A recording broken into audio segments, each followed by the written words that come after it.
জীবনে যে কত রকমের গিরগিটি আছে সেগুলো হচ্ছে এই ধরনের শিয়ালের নানীদের দেখলে না দেখলে হচ্ছে বোঝাই যেত না।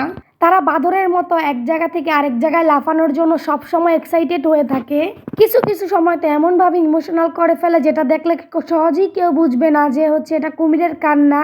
মানুষ হচ্ছে সামনে থেকে সচরাচর সবসময় না দেখলে বুঝবে যে বাচ্চাটাকে মনে হয় অতটা প্রায়োরিটি দেয় না তার পরিবার, কিন্তু না, কোনো পরিবারই চায় না যে তার বাচ্চা তার দ্বারা কোনো কষ্ট পাক। সো হ্যালো এভরিওয়ান, আসসালামু আলাইকুম, welcome back to my another new blog. তো এই তো আপনাদের শিয়ালের নানি বানরের প্রজাতি, সে হচ্ছে উড়াধুরা লাফাচ্ছিল বাইরে যাওয়ার জন্য। আমাকে হচ্ছে বানরের মতো লাফায় লাফাইয়া এমনভাবে ব্ল্যাকমেল করছিল যাতে করে হচ্ছে আমি না যেয়ে পারি নাই।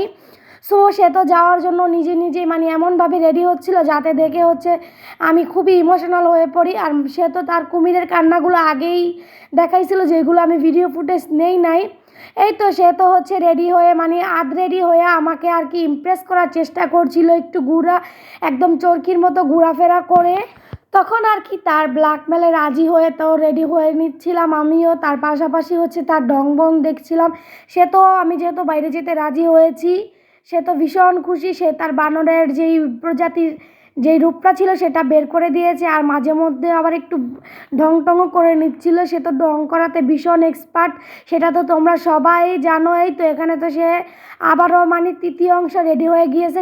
তাকে হচ্ছে আমি চুল বাঁধার জন্য বলছিলাম, সে তো চুল বাঁধবে না, সে তো এই অবস্থাতেই চুলটা ছেড়েই চলে যাবে। তাকে নাকি এভাবেই সুন্দর লাগছে, দেখাও আমি, আমাকে এভাবেই সুন্দর লাগছে, সেগুলো বলে হচ্ছে আমাকে বলছিল। আর তাড়াতাড়ি মানে তার হচ্ছে ইচ্ছেটা ছিল সে তাড়াতাড়ি বের হয়ে যাবে, এই জন্যই আমার সাথে নানান ধরনের ছলনাময়ী কথা বলছিল। কিন্তু আর শেষ রক্ষা হলো না, তাকে তো আমি চুলটা না বেঁধে বাইরে যেতে দিব না, কারণ এই চুলটা সামনে ছাড়া থাকলে তাকে বারবার ডিস্টার্ব করে।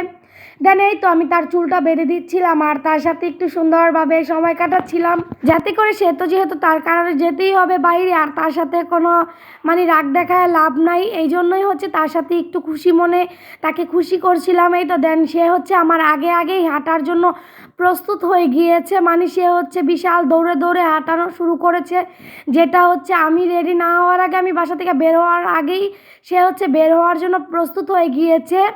দেন আমি তো বাসাটাকে তালা মারবো, এই জন্য হচ্ছে আমি তালা খুঁজতেছিলাম। তো সে হচ্ছে দরজার কাছে গিয়ে আবারও ফেরত চলে এসেছে, কারণ হচ্ছে আমি কেন যাচ্ছি না। দেন এই তো আমি তো হচ্ছে আমার পার্সটা নিয়ে বেরিয়ে গিয়েছিলাম, কারণ তাদের মতো এই যে গিরগিটি যখন তখন রক বদলায়, এরকম বানরের ফেলে রাখা প্রজাতিদের নিয়ে যদি বাইরে যাই তাহলে তো মানিজ্জত মানে বাইরেই ফেলে আসতে হবে। বা অনেক অনেক সময় তাদের এই ইমোশনাল কাজকর্ম দেখে মানুষ মনে করবে হচ্ছে আমরা ছেলে ধরা, মানে তাকে হচ্ছে আমি মনে হয় কিডন্যাপ করে নিয়ে যাচ্ছি।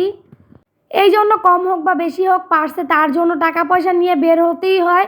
দেন এই তো এখানে হচ্ছে আমরা ফার্স্টে বের হয়ে গিয়েছিলাম বাসা থেকে তাকে নিয়ে বাইরে যাওয়ার জন্য। সে তো হচ্ছে কোথায় যাবে সে নিজেও জানে না, দেন আমিও জানি না যে কোথায় যাব। সে তো ভীষণ এক্সাইটেড, সে বাড়ির বাইরে বের হতে পারছে, এটাই তার কাছে অনেক কিছু।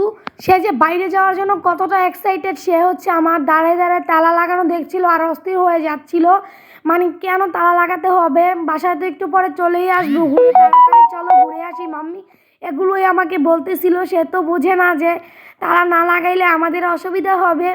দেন এই তো এখানে হচ্ছে আমি বাসাটা তালা মেরে নিচ্ছিলাম, কারণ যেহেতু বাসায় আমি আর আমার মেয়ে আর আমার হাজব্যান্ড একাই থাকে, আমার হাজব্যান্ড তো বাসায় ছিল না। তো এই তো এখানে তো হচ্ছে আমার শেয়ালের নানি এখন আমার কুলে ওঠার জন্য আবদার করে বসেছিল। সে তো এই যে এই পর্যন্ত এসেই তার হাত পা স্টপ হয়ে গিয়েছিল, এরপর তাকে টানতে তো আমার হাত চালাইতেই হবে। দেন এই যে একটু বাইরে ঘোরাফেরা করে তাকে নিয়ে চলে এসেছিলাম আবার ফেরত বাড়িতে। সে তো আসার সময় যত সব মানে আজাইরা খাওয়ান যেগুলো একদমই খাওয়া ঠিক না, সে ওইগুলোই নিয়ে পছন্দ করে চলে আসলো। দেন এবার কিন্তু দেখো সে কিন্তু খাবার পায়ে এতটা জোর পেয়েছে, সে নিজে নিজেই হাঁটা শুরু করে দিয়েছে, এখন আমার কোনো প্রয়োজন পড়েনি।